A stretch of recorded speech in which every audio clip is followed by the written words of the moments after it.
Today I'm going to take you along for the ride as we spend the day at Disney World in Florida at the Magic Kingdom Park. After parking our car, we had to walk through this crazy gigantic parking lot to finally reach the park entrance where we're escorted right into the front of Magic Kingdom. This isn't our first time we've been here, but we did promise our daughter we would take her since she knows that her brother went and we try to be fair with the kids. Since it's the fall, they've decorated the entire park in fall themed and Halloween stuff. The one thing I will say about the Disney parks is that they take every single detail to the extreme. They think of everything, and it must take an insane amount of work and time to get it to this level. Even the detail on the castle is pretty wild. Of course, those things cost money, so they recoup it with the price of food. Most of the food we've ever had at Disney tastes pretty good, but the price for bottled water is absurd. The first attraction we went on was this giant treehouse that was kind of built into the jungle.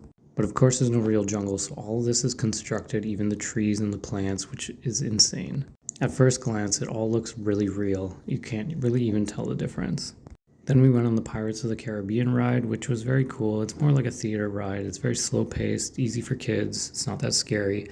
It's kind of like a mini theater show, but the amount of detail that goes into everything is, again, like I said, next level.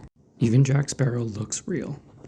Our son really wanted some corn dogs, so we found these minis, which are pretty good. Then we found a spot to eat them, but then we saw this cool bird. It's very small. It kind of reminded me of a flamingo, but it's not as big, obviously. Of course, we had to watch the parade, which is a big part of the Magic Kingdom experience. This dragon was probably the coolest thing I saw in the parade. I don't really know what movie this is from, but it's kind of cool to see them pilot this thing. And actually, every single float is this big or bigger, so there is something magical about it, and the detail is off the charts.